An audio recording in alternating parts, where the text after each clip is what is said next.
So I think you were initially reflecting on a post that you put on LinkedIn, which I think was linked in with your assessment of you being a an introvert.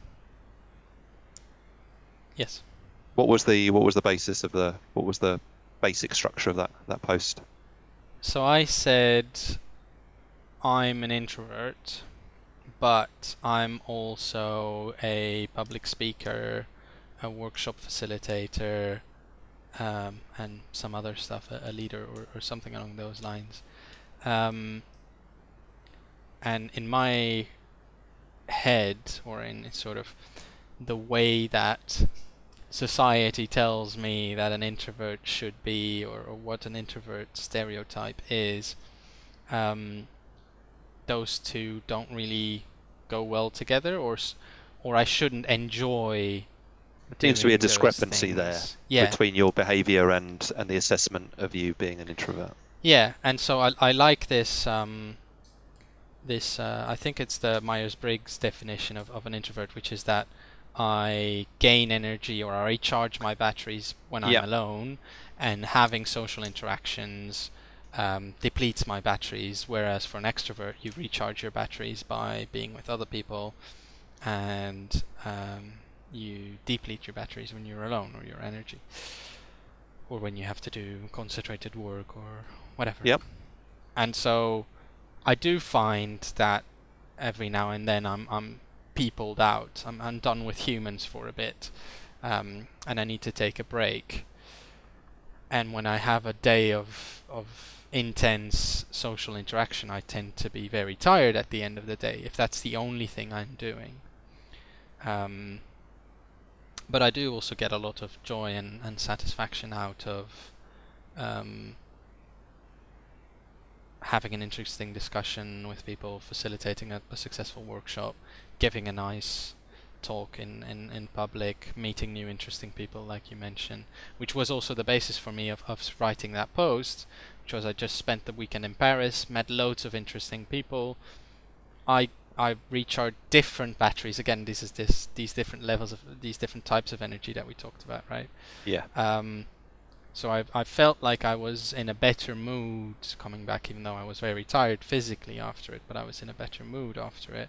And among those people that I met, there were two people with whom I spent a bit of time talking about um, commercial interactions, so customer interactions, and both of them were in representative roles, customer representative roles, if you will. And both of them qualified themselves as introverts. And so my observation was actually there's quite a lot of people who would qualify themselves as introverts who end up in these social roles, which that was a bit for me the paradox, because I'm not unique in that aspect. There's Just yeah. I'm just wondering there because that's made me think about linking in with my journey. Hmm. Um, and I did a when I was studying psychology A level at college, so I would have been about 19. I did an introvert extrovert questionnaire, and I came out as slightly introverted. So on the introvert side, but relatively close to the center. Hmm. And I think because I'm a generally reflective person, and I was struggling a little bit socially at that time, as in I would struggle to shake people's hands. I certainly wouldn't hug people, and I wouldn't want to wouldn't naturally speak out to be a person to volunteer to speak out. I I set myself challenges. So I analyzed that. I was aware of that and I analyzed that and I started to set myself challenges. Um, and they were more chipping away challenges that I did over time. So I'm just kind of theorizing that if you were an introvert and you are aware that you maybe might lack some of those extrovert type skills of meeting people and presenting, that that some people will then start to learn them. Hmm. And I think when you go on that path of wanting to learn new skills and Yeah. understanding those skills, then I think at some point you will probably accelerate past the people that were reasonably good, Yeah. naturally. So I think I've identified that effect, um, with me, because now, at least for some things which I would never have been able to do in my 20s, I now find them very easy, um, to do. Yeah, and this Like me, was, like meeting sorry. new people. Um, so this was also one of my hypotheses, which was maybe because it's not an innate ability but a skill, you get more satisfaction out of doing it better, and then Yeah, that drives you, yeah, or you get a different type of motivation out of it. Because, I am also very deliberate in my social interactions, as in, I tend to be very aware of the kind of communication style I'm using, or the kind of interaction I'm having, or the kind of effect I am trying to have on someone else, because these are things that I've had to think about, because they didn't come to me very naturally as a younger person. And yeah, that's one of my working theories. Obviously, we're not the first people to think about this, or talk about this, and no, surely people have much more fleshed out and better underpinned theories and stuff about it. But no, one of the discussions that I had, and that was a while back already, with the CEO of a blockchain startup, scale up, who told me, he was a CEO, um, and a CEO of a small company is a very commercial role. You need to talk to loads of people, investors, you need to talk to customers, and you're usually the overall sort of deal making person. And so yeah, he said, well, I'm an introvert, I have an introverted nature. However, the fact that I am an introverted leader who has had to learn these extroverted skills means that I can modulate between the two, yeah, depending on what the situation needs. And um, people who are extroverted by nature, or maybe who have more social talent, let's call it, right? They don't have to learn those introverted skills, sort of, because they will get people's attention or interest or whatever naturally. Um, and so they maybe have less flexibility, of less of a spectrum to work on. Now, obviously, also extroverted people can learn how to modulate that stuff, but I think maybe on average, because nobody likes to feel left out, nobody likes to not have friends, nobody likes to not find a partner, or maybe very rare weird people don't like humans. Um, or don't like to have any social interaction with humans, but most people want to. So introverts then, from a young age-ish, want to work for it. So yeah, I think that is a viable hypothesis, sort of, to say, okay, maybe that has a role to play. and I had an example where I had the opportunity to I was invited to go up to a business that my son is involved in, and I would be meeting, a lot of new people, which I thought was a really interesting thing. Um, so I travelled up there and was introduced to a range of people. That was interesting. But then there was more of a free-form socializing time, if you like, Yeah. because they were launching there was a product launch, essentially. And then I was aware that my conscious part of my brain, my tactical part of my brain, had taken over, and my brain went. I heard this internal voice saying, "How are you going to make the most out of your interactions here?" How are you going to network? How are you going to do those Mm. things? And I mean, I don't know for sure because I'm not a natural extrovert, but I'm making an assumption, and I could be wrong here, that an extrovert would just do it naturally and just flow between people and chat to people more naturally and not have to formulate a strategy for making the social interactions a success. But that's just a theory as well, an Mm. assumption. Yeah, no, for sure. The I think it's a very common thing of people going to networking, some kind of networking event, and having to really work up the courage every time they go up to a new person and speak to them. And then you've got people who seem to relax in that kind of environment. And attract people to them Yeah, almost. yeah. Um,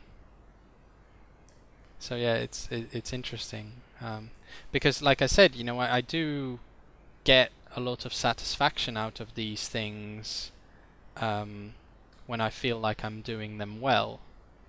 Like I said, if I manage to take a relationship with a partner or a customer to the next level, or I get really good feedback about a workshop that I facilitated, or those kind of things, or I feel from my internal sense of achievement that I've done a good job, that gives me a lot of satisfaction. But it does leave me tired at the end of it. So yeah. I'm just interested to know, because we both talked about how we think we've developed, become conscious that we lacked certain skills and develop them. And I think I just started to talk about setting myself challenges. I'd be interested to know if you have any specific examples of where you have identified a communication weakness, and have set yourself a specific challenge to maybe practice or overcome that. Okay. So this is an insight into Tebow's brain, right? Is when I was 15 or 16-ish, I didn't manage to get the attention from girls that I would have liked to get from girls. And so when the opportunity came, so I worked in a restaurant, I had a good relationship with the barman, or the maitre d', who was a slightly more older dude, but he was still, I think, early 20s or something. But at that time seemed like an older and more experienced man. And so he decided to, or we talked about this, and he was very successful with women, and he said, "Oh yeah, sure, I'll help you, or I'll teach you, or mentor you." I don't know exactly what he said, but so we went out on a weekly basis to the club or the pub or whatever, and he would give me exercises or challenges to do. Go talk to random people, not particularly because I actually was interested in that particular girl or woman, but just as an exercise of, now you need to achieve this, or you need to try this technique or whatever. And so that, I think that was probably the first one of those. No, it goes back even further than that. Right, you ready? Yep. So I used to have a really easy time in school, and the first time I got a fail, or I don't know what you call it in English, but basically when you don't have a high enough grade for a test, and you don't pass the test, right? I don't know what that's called. That was a weekly basis for me. No, but what's that called? Fail. Okay, I mean, right. yeah. I mean, So the first, below a C. I don't. Yeah, I don't know. yes, something along those lines. So the Yeah. first time I had that was in Dutch class, where I grew up in the Netherlands, so that would have been your equivalent of English, Yeah. where I got a 4 point something out of 10, 5 or 5.5 being the threshold for Yeah. Okay. pass, for a presentation. And my teacher at the time said that the presentation was really bad. And I felt so horrible, and I felt more than a little bit of resentment against my teacher because I thought it was unfair. And at that time, I resolved that I would become fucking brilliant at public speaking. And I never had an insufficient or fail or whatever on a presentation after that point.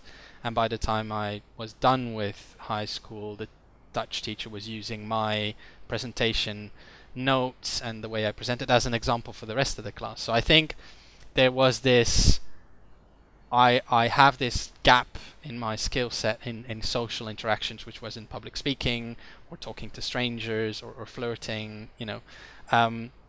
And I said, okay, I'm now going to learn how to do that, and I would talk to people who were better at it than I was. I would read about it, and I would practice, obviously. So for the presentation skills, I practiced a lot with other people. So I would present the presentation I had to give to my friends, to my family, ask for feedback, and really improve it. You know, not just practice in front of the mirror, but actually get interaction from audiences. Volunteer for presentations, go to really awkward stuff that I didn't like to do to give presentations, and put myself out of my comfort zone in order to improve those skills, which then served me in uni, where nobody else had that training on public speaking, and people would then ask me, how do you do a presentation? So yeah, I think for me those are sort of two examples of me identifying, I'm not good at this human skill, let me improve it, or let me find a way to get better at it. I'm just wondering as well, because when someone has got some natural talent in something, that gets noticed. Yeah. And people reinforce it by saying, "Oh, aren't you good at that?" Or, you know, you get these little micro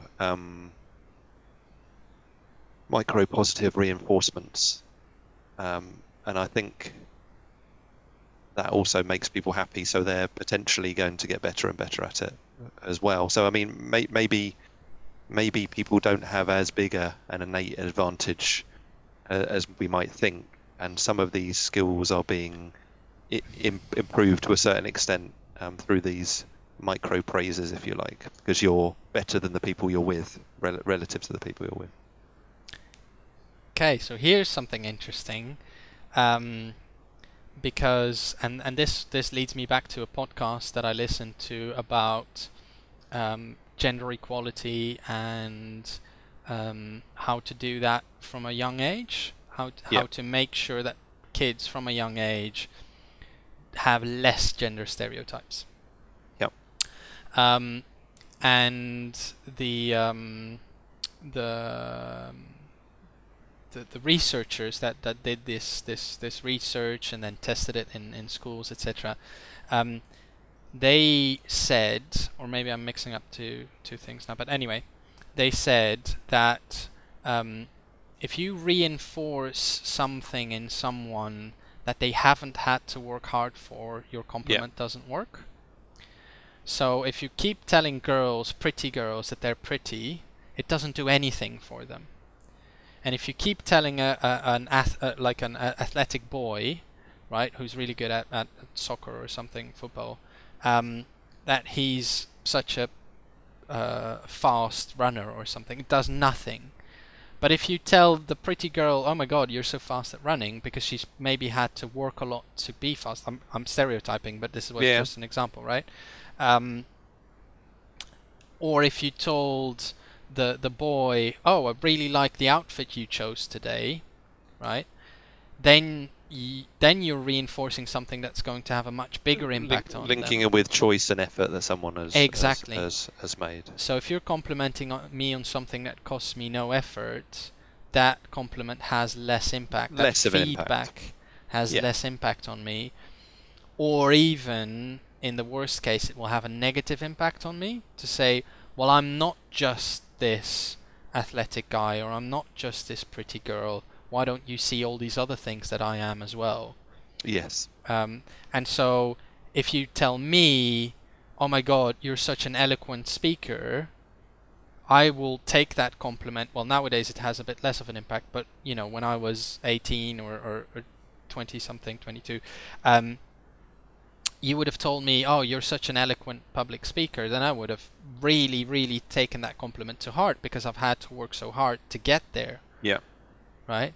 And so that is that positive reinforcement that you're talking about of, okay, I get this little nugget of reinforcement that does a lot for me.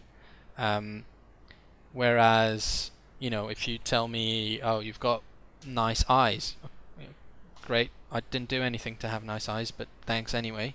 That it doesn't emotionally do anything for me. Whereas something that I've had to work really hard for, that will be more easy to get reinforced by positive or negative feedback. Yeah, makes sense. I mean, there's a lot of stuff happening in the schooling system and with regards to parenting where,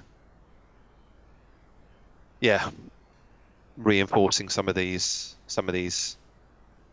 skills or gifts in people or developing new skills is I'm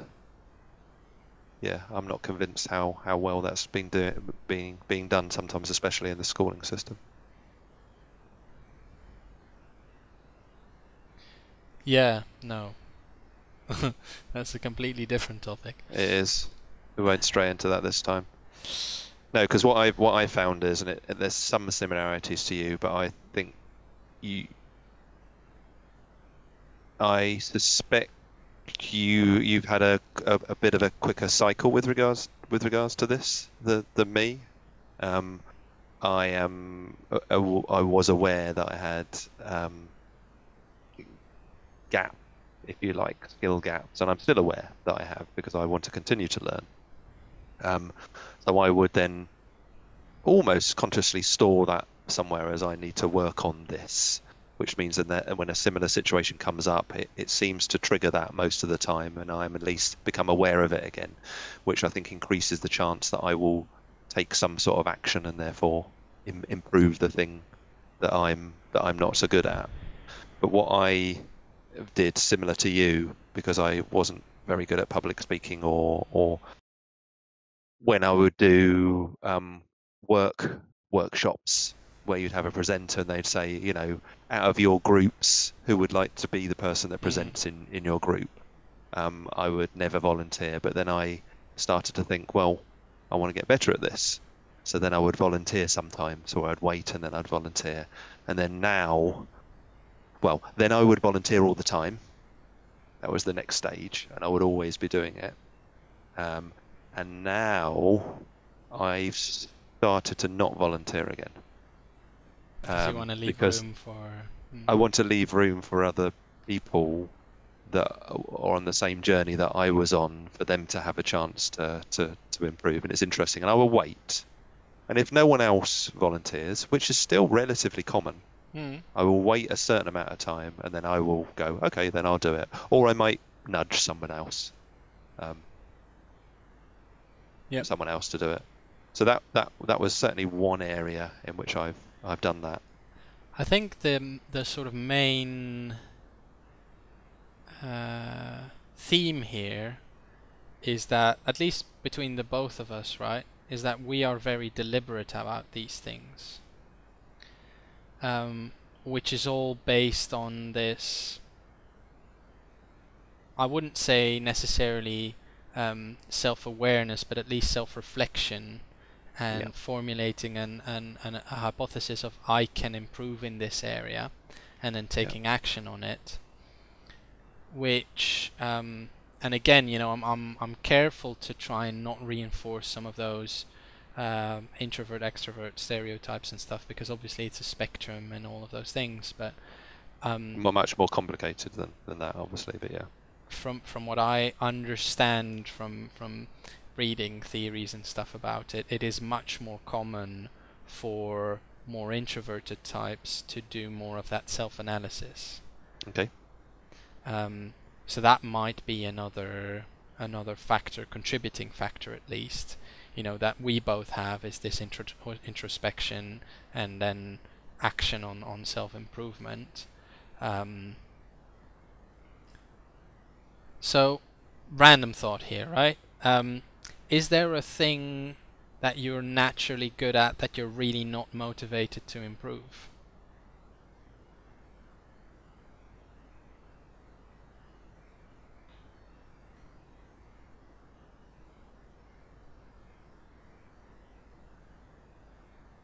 Naturally good at.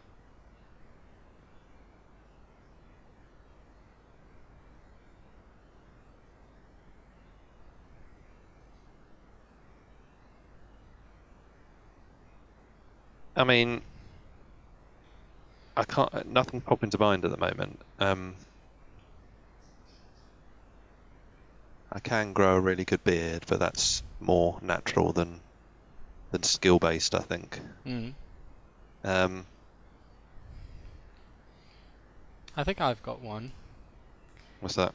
which is languages, right? Because I have the advantage of having learned three languages from a very young age, having a fourth one included in the curriculum from a relatively young age. Um, but I have nowadays,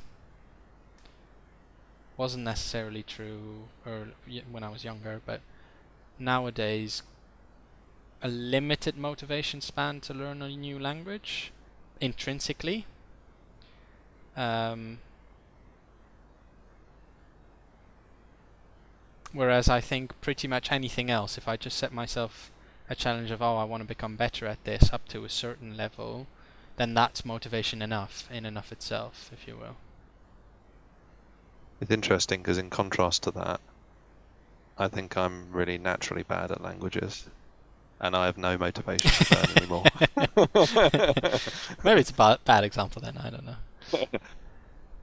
Um, yeah, I'm just thinking of stuff that. Anyway, it was just a Yeah, thought. I'm struggling to. If there is nothing, then my hypothesis Yeah, is maybe not as valid as I yeah. I mean, I initially. think if so, when I'm teaching sword fighting, I talk about the addition of marginal gains and someone having a profile in order to be successful in sword fighting, which I think applies to other things. So at least the way my brain thinks about it is, if I'm not good at something and I can break that down into its elements, I'm going to identify the things that I'm weakest at, the categories that I'm weakest at. And my theory is that I should be improving those up to at least average level before I attempt anything else. So so in terms of a particular skill, I would look at breaking it down into its subcomponents and then lifting the lower ones first and then trying to lift them together, if that makes sense. So in some senses, that means that, at least in the way my brain thinks, I wouldn't work on the elements of a skill. And obviously, a skill could be really broad, couldn't it? A skill Mm. could be really, really broad, um, or it could be quite specific. Mm. Um, so I would tend to not work on the things that I'm very good at naturally because I'm trying to build the things that I'm less good at, if that makes sense. Mm.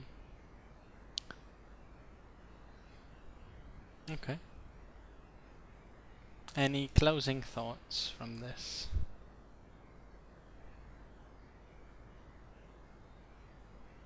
I mean, obviously the the dichotomy between introvert and extrovert is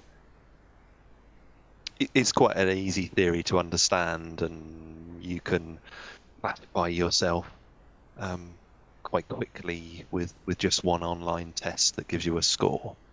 Um, so in some senses, it's popular psychology that is categorizing, Mm. um, and I think in that sense, it's a useful it's a useful starting point to have this kind of conversation. Um, I'm not convinced how useful it is past generating, Yeah. this sort of discussion, if you like, because there's so much more going on, and it's so much more nuanced than that. And we've already talked about different types of things because I was reflecting on me now, and I used to, as I said, I used to be a little bit of an introvert, but now I would definitely classify myself as an extrovert, and I get energy from meeting new people, and I don't get physically drained by it necessarily. I don't know. Hmm. It's definitely more complicated.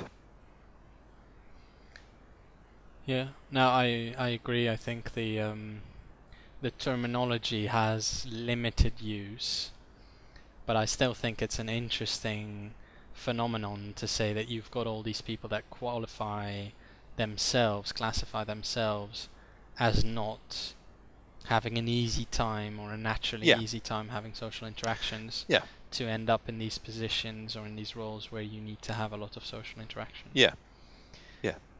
No, Okay, that is very interesting. cool. Well, thank you, Mark. It's a pleasure. And guest next time? Yes, let's try and do that.